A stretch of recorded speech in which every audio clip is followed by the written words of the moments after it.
everyone, Hamer back with another Mission Impossible episode review. This time we are doing Season 5, Episode 7, which is called Butterfly. At one point it was also called Poor Butterfly. So this one starts with a jiu-jitsu display in Japan, with a throng of people watching. We see a man, who we later find is named Toshio Masaki, talking to his sister Miyoshi, about reconciling their relationship, which has gone sour since Miyoshi married an American man. Masaki takes his sister to an isolated area of the grounds, pulls out a knife, and stabs her. He returns quietly to the crowd, and Miyoshi's husband, Harry Kellum, goes to look for her, finding her dead. He turns to find Police Inspector Akita, who puts him under arrest. Kellum has the most bizarre look I have ever seen on a human being, especially given that his wife has just died and he has been arrested. Jim gets instructions on a motorboat that he takes out for a test run. The mission is to prove Kellum's innocence, as he is the chairman of an organization that is looking to improve trade and general relations between America and Japan, and discredit xenophobic Masaki, who is vehemently opposed to such things. We get an apartment scene, and hey, Willie's back. Look at that. No Doug, though. Not to mention that Dana is... Now, did Leslie Warren show up late for hair and wardrobe or something? Like, I can't believe that she got made up and dressed up like this deliberately for this scene, but whatever. There's some discussion about the plan, and Jim says that, as usual, the plan rests on Masaki implicating himself. Off we go to Japan, I guess, because that's what the music sounds like. It has a Japanese tinge to it.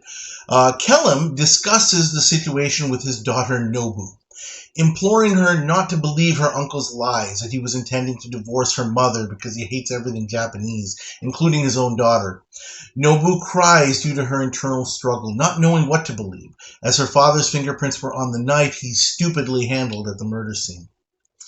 Willie practices with a jiu-jitsu master, steadily improving his skill, while Jim visits Kellum in his cell as a lawyer, asking him for all of the specific details about what happened, including little details like what Masaki was wearing. Nobu arrives at the Masaki estate with his man Shiki as her new home for a while. Masaki welcomes her but privately tells Shiki he doesn't like her because of her impure parentage, and orders his assassin / jiu-jitsu master Osaki to kill Kellum in his cell in a way that embarrasses the Americans rather than risking what may happen at a trial. Later we see Osaki come to Kellum's cell with some food, walking away with a smile. He's apparently found a way to get a job as a prison guard. Barney also gets to the estate walls and climbs over stealthily, taking pictures of some important areas and hiding from the patrolling guards. Paris also arrives at the estate, taking the place of a kabuki master named Nakamura, and putting on a show for Masaki and some of his household, including Nobu, who watches intently. After the performance, Paris talks to Nobu about her troubles until he is interrupted by a somewhat jealous Shiki. Paris then talks to Masaki, mentioning that there is an American who has come to Japan claiming to be better at jiu-jitsu than the natives. Shows him an article about it. Paris is able to take some pictures of Masaki up close with a watch camera as Masaki agrees to let Osaki teach the American a lesson. Dana calls Masaki as a paparazzi photographer and says that she has pictures of him killing his sister. Masaki tells her to call him back at his private number later, as Paris prepares a Masaki mask and is able to find the kimono that Kellum described Masaki as wearing on the day of the murder. Dana dons a Miyoshi mask and wig. Masaki asks Inspector Akita to track calls going to his private line, as the IMF prepare to restage the murder with the jiu-jitsu match as a distraction, hopefully lasting the 3 minutes or so it will take to do it. Barney gets up on the wall again and uses a zoom lens, signaling Jim that he's ready. The match begins, as does the taping, but a patrolman stops by for a cigarette as Willie is trapped in a vicious armbar. The guy heads away after what seems like an eternity, and the taping has to start from scratch, with Willie enduring the pain as Jim signals they need more time. Finally, they've got what they need, and Willie taps out. Dana calls Masaki, and the IMF makes sure the call is traced. Shiki and his goons come to the IMF apartment and search the place, finding the Masaki footage taped under a table. Shiki and Masaki view it, and it cuts off right as Masaki holds out his hand to stop Miyoshi from walking further. Masaki tells Shiki to get a particular frame enlarged. Shiki picks up Dana and forces her into a car, bringing her to the estate. Masaki tells Dana it's clearly a fake video, showing her a massive scar on his forearm, which isn't in the footage. Dana says she sees the scar, and you can't trust film that's blown up that much. She demands $500,000 for the rest of the film, to which Masaki agrees. Paris and Nobu chat at the estate, and then later in the city about the whole traditional versus modern world thing and being trapped between two worlds. After Paris leaves, Barney comes to her table and tells her that he can prove her father's innocence. Dana shows her the video, saying she has a bid for it, but is taking offers. After Dana leaves, Paris stops by and takes her to Inspector Akita with what she knows. Akita is surprised to see that the phone number Dana gave Nobu is the same as the one that called Masaki's line earlier. A suicide note is prepared for Kellum, as Akita, Nobu, and Paris follow Dana's taxi to the estate. Shiki grabs Dana's film, but the negatives aren't with her. Dana says Masaki can have them once she's been paid. Masaki gives her to Osaki to make her talk, but fortunately Willie and Jim are outside waiting for them. Without being limited to jujitsu only, Willie is able to handle Osaki fairly easily. Akita arrives with Nobu and Paris and rolls the film, with Masaki's eyes widening as it comes to the critical point, and he yanks the film out of the projector.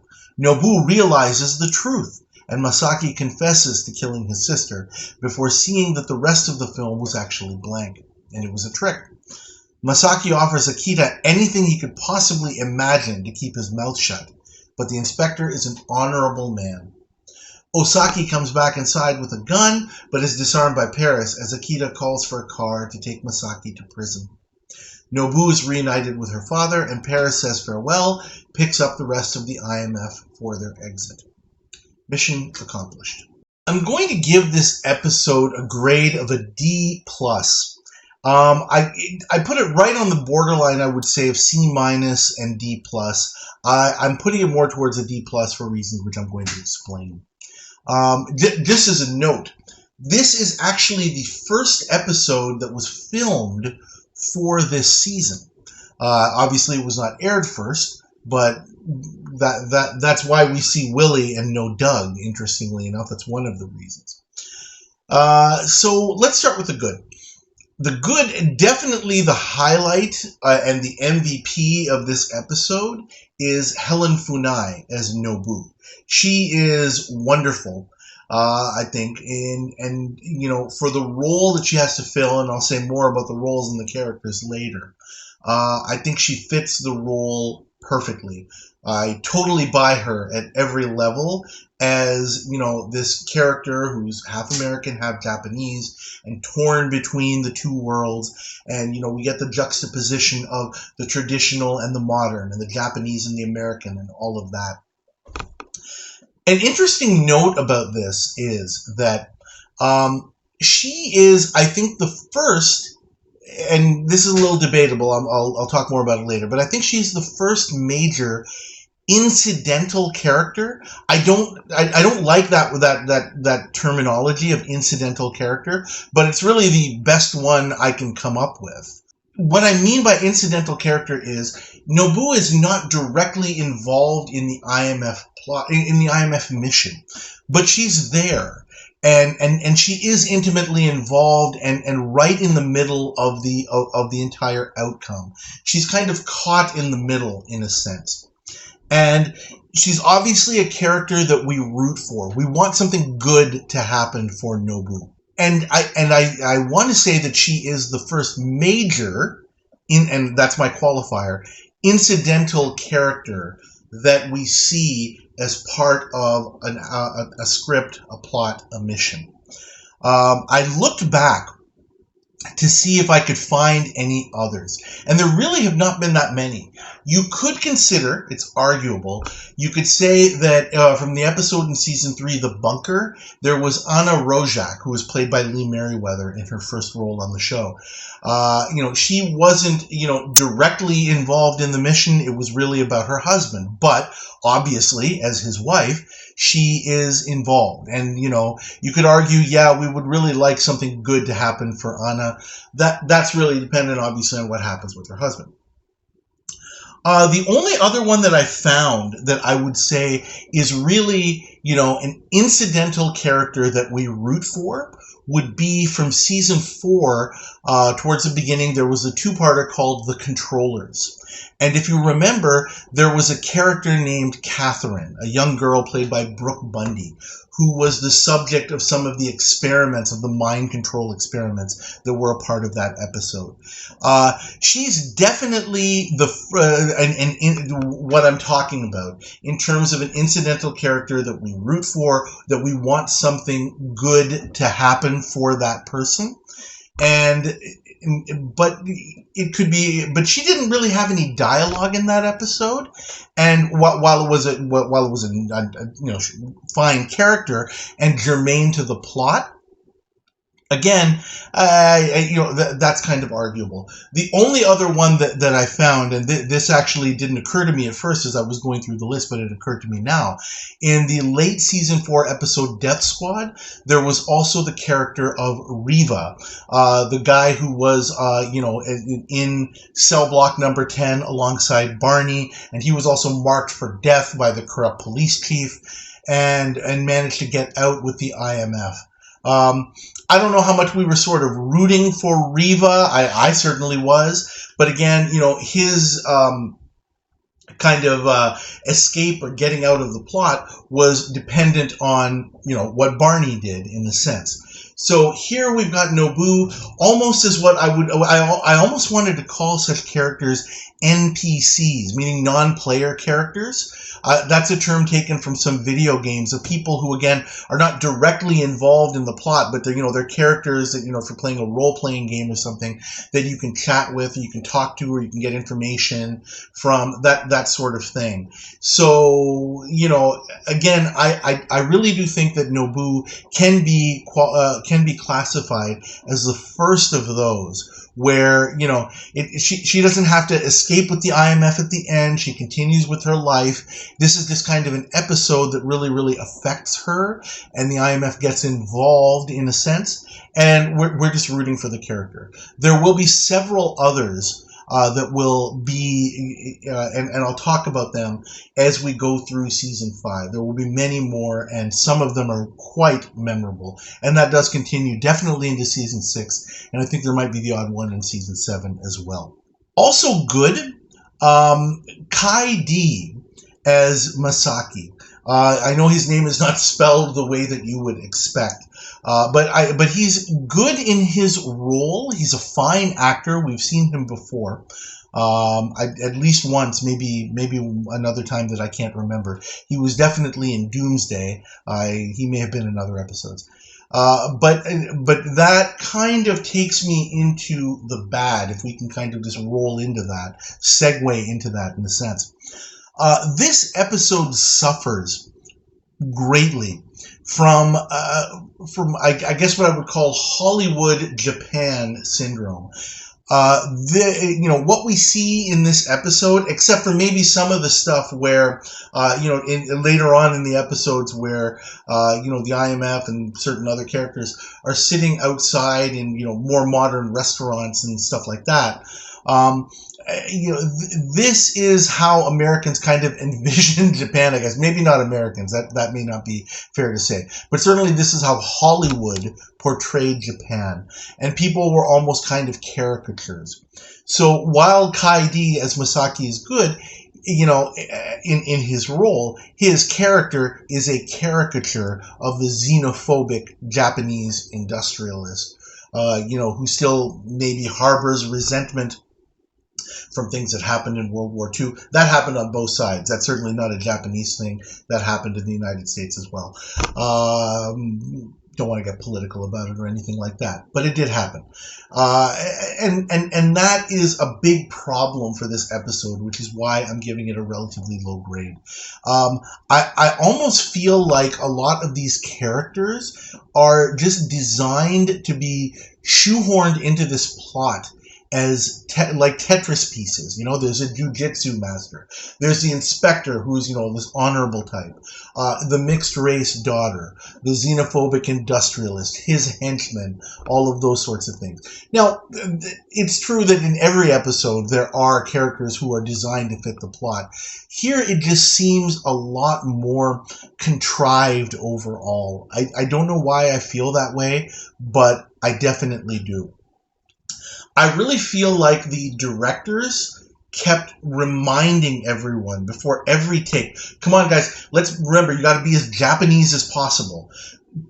Can we make it more Japanese somehow? Let's do another take. We need to be more Japanese. That's just how I picture this production going down. And I don't know, perhaps I'm way off base, but that's certainly the feel that I get. And again, maybe this is a little bit deliberate because, you know, they're shoehorning this into the idea. I'm saying shoehorned a lot.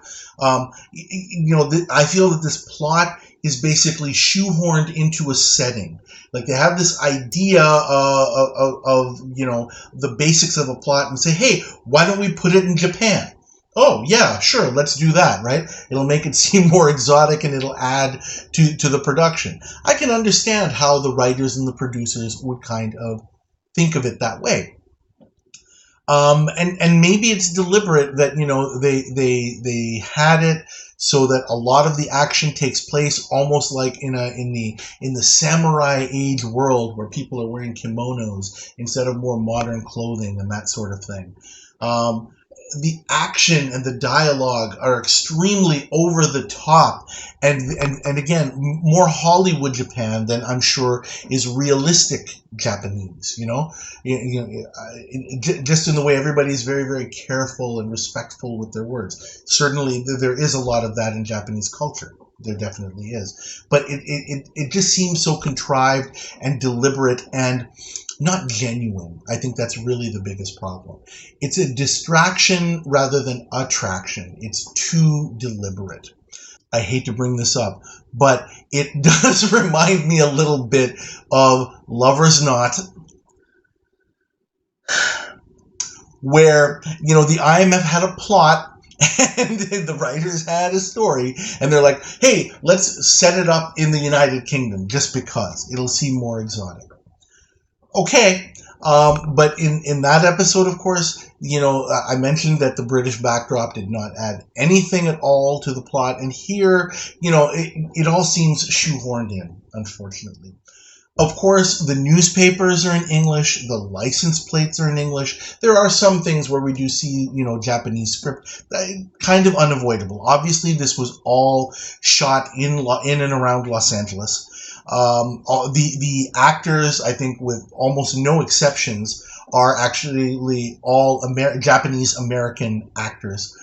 Even Fuji, the actor who plays Osaki, the jujitsu master, I thought maybe he actually is authentic Japanese, but no, he was also born in California. So, you know, all of these characters are American. Also not good, just to kind of continue with this, Russ Conway as Harry Kellen. Maybe he was just told and directed to really play a fish out of water, which I guess he is for the purposes of this plot. But I just find his acting and his mannerisms just weird, especially, and I pointed this out during the recap, about how he, you know, just the look on his face when he's arrested by Akita. I just don't understand it. You know, your wife is dead. You're being arrested for it. What is up with that look on your face? I don't get it. It just doesn't make any sense to me at all. And it's just laughable. Like, what is that about? Anyway, enough said about that. It's just weird. I must point out a couple of nits, unavoidable, but one actually is avoidable. In the kabuki scenes, where Paris is giving on this kabuki theater performance, it's very, very obvious in the distant shots that it's not Leonard Nimoy. It's actually a double who actually probably is able to do the proper kabuki moves. That's unavoidable, for this time frame. Another major nit that I will point out, Masaki, when talking about the challenge that Jim and Willie are bringing to Japan for a jiu-jitsu showdown, Masaki says that the pot is 3.6 million yen, which he says translates into 10,000 US dollars. I went and looked because I do that sort of thing. And actually, in 1970, when this episode would have been shot, it was actually about 20% of that. 10,000 US dollars would have been 710 or 20,000 million, or sorry, 700,000 million, 720,000 yen, which is about 20% of what is in the newspaper article.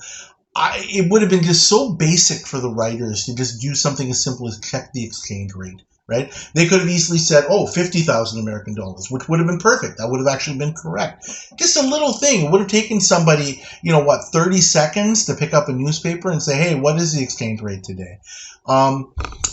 Just like I pointed out in Lover's Knot, sorry, I have to facepalm, where, they're supposed to be in the UK, but they're driving on the left side of the road, and the cars have the steering on the left side of the road. Just basic continuity that would have taken anybody just 30 seconds to look at and fix or to deal with, and it just wasn't done. Yeah, what can you say? Anyway, I think I'll leave it at that for this episode.